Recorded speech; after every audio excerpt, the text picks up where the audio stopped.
नमस्कार। कभी यह सोचा है कि हमारी प्लेट में जो खाना है वो सिर्फ पेट भरने के लिए नहीं है, वो हमारी सेहत, हमारी दुनिया सब पर असर डालता है।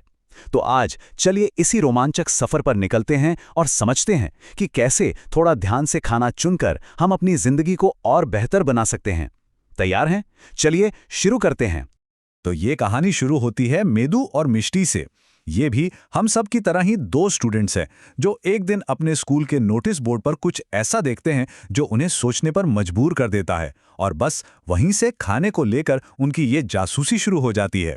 जानते हैं नोटिस बोर्ड पर क्या लिखा था? बस ये 3 शब्द, अन्नेन जातानि जीवंती। ये एक बहुत पुरानी संस्कृत कहावत है और इसका मतलब है कि हम सब भोजन से ही जीवन पाते हैं, भोजन ही जिंदगी है। सुनने में बहुत सीधी सी बात लगती है ना? पर इसकी गहराई बहुत ज्यादा है। तो भाई, इतनी बड़ी बात को समझने के लिए क्यों ना एक मजेदार मिशन पर निकला जाए? तो तैयार हो जाइए 1 हफ्ते के लिए फूड डिटेक्टिव बनने के लिए। हम सब अपनी ही प्लेट की जासूसी करेंगे और पता लगाएंगे कि असल में हम खाते क्या हैं। मिशन का पहला सवाल, हमारी थाली में क्या है? जरा सोचिए, क्या हर दिन लगभग एक जैसा ही खाना होता है, या फिर प्लेट में रोज नए नए रंग और स्वाद देखने को मिलते हैं? और देखिए, ये मिशन बहुत आसान है। बस एक नोटबुक लेनी है और 1 हफ्ते तक जो भी खाएं उसे लिख लेना है। लेकिन असली मजा तो तब आएगा जब हफ्ते के आखिर में इस लिस्ट को दोस्तों की लिस्ट से मिलाया जाएगा। यकीन मानिए, बड़ी हैरानी होगी ये देखकर कि हम सब कितना अलग अलग या फिर कितना एक जैसा खाते हैं। और अपनी जासूसी को थोड़ा और आसान बनाने के लिए ऐसी एक सिंपल सी टेबल भी बना सकते हैं। समझिए, ये आपका डिटेक्टिव टूल किट है जो सोमवार से लेकर रविवार तक हर चीज पर नजर रखेगा। अच्छा, अब अपनी फूड डायरी से जरा नजर हटाते हैं और थोड़ा जूम आउट करते हैं। चलिए, अब पूरे भारत के जायकों के एक मजेदार सफर पर निकलते हैं। देखते हैं कि हमारे देश के अलग अलग कोनों में लोगों की थालियां कैसे बदल जाती हैं। तो इस पूरे सफर का सबसे बड़ा राज क्या है? वो ये कि किसी भी जगह का खाना वहां की मिट्टी और मौसम से जुड़ा होता है। मतलब जो खेतों में उगता है वही हमारी थाली तक पहुंचता है। कितना सीधा और सरल कनेक्शन है ना? मिसाल के तौर पे चलिए पंजाब चलते हैं।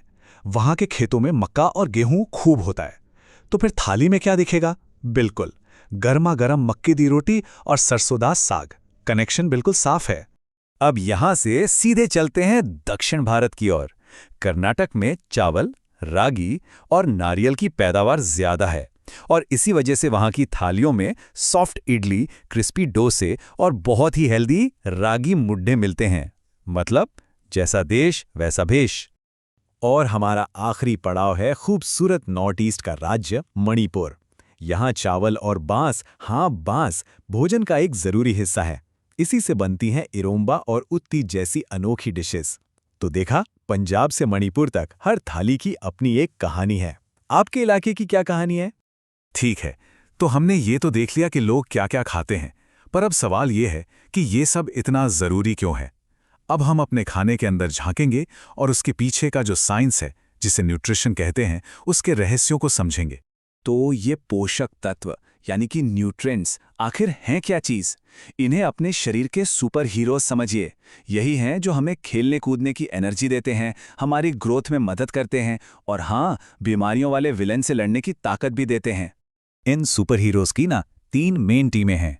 पहली टीम है कार्बोहाइड्रेट्स और फैट्स की, ये हमारी एनर्जी की बैटरी हैं।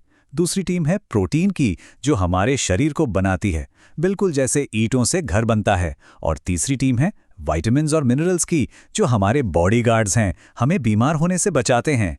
अब जरा इस स्लाइड को ध्यान से देखिए। जब हल्की फुल्की भूख लगती है तो क्या चुनते हैं? एक तरफ हैं चिप्स, जो स्वाद में तो अच्छे हैं पर उनमें फैट और नमक ज्यादा होता है। दूसरी तरफ है भुना हुआ चना, जो प्रोटीन और फाइबर का पावर हाउस है। ये एक बहुत छोटा सा फैसला है, पर हमारी सेहत पर इसका असर बहुत बड़ा होता है। तो फिर सेहत का असली सीक्रेट क्या है? वो है बैलेंस डाइट। इसे एक क्रिकेट टीम की तरह समझिए। जीतने के लिए सिर्फ अच्छे बैट्समैन ही नहीं, बल्कि बॉलर और फील्डर भी तो चाहिए। ठीक वैसे ही हमारी थाली में भी हर तरह के न्यूट्रिएंट्स सही मात्रा में होने चाहिए, ना कुछ ज्यादा ना कुछ कम। तो अब तक हमने जासूसी भी कर ली और थोड़ा बहुत साइंस भी समझ लिया। अब वक्त आ गया है कि इन सारी जानकारियों को एक साथ जोड़कर एक स्मार्ट ईटिंग प्लान बनाया जाए। चलिए देखते हैं कि इस ज्ञान को हम अपनी रोज की जिंदगी में कैसे इस्तेमाल कर सकते हैं। वो नोटिस बोर्ड वाली कहावत याद है, स्वस्थ कौन है? अब हमारे पास इसका पूरा जवाब है। स्वस्थ वो है जो अच्छा खाना खाए, सही मात्रा में खाए और सबसे जरूरी बात, मौसम और जगह के हिसाब से सही खाना खाए। भाई, सर्दियों में आम और गर्मियों में गाजर खाने का कोई मतलब बनता है क्या? प्रकृति हमें सही समय पर सही चीज देती है, हमें बस उसे समझना है। और लोकल खाना खाने का एक और बहुत बड़ा फायदा है जो हमें फूड माइल्स के कॉन्सेप्ट से समझ आता है। ये बस वो दूरी है जो खाना खेत से हमारी प्लेट तक तय करता है। जरा सोचिए, न्यूजीलैंड से आया हुआ सेब ज्यादा सफर करेगा या हमारे पास के बाग का? जितनी कम दूरी हमारी धरती के लिए उतना ही अच्छा। तो हमारा फाइनल मिशन क्या है? हमें अपनी थाली और अपनी धरती दोनों का हीरो बनना है। तो हेल्दी खाना है, खाने की इज्जत करनी है, अपने आसपास के किसानों को सपोर्ट करना है और हाँ, खाना बिल्कुल भी बर्बाद नहीं करना है। ये छोटे छोटे कदम मिलकर एक बहुत बड़ा बदलाव ला सकते हैं। तो मैं आपको इसी सवाल के साथ छोड़कर जा रहा हूं कि लोकल खाना खाकर हम सब खुद को और अपने प्लैनेट को दोनों को एक साथ हेल्दी कैसे बना सकते हैं। इस पर सोचिएगा जरूर और अगली बार जब भी कुछ खाएं तो याद रखिएगा, हर निवाला एक चॉइस है। स्मार्ट चुनें, स्वस्थ रहें।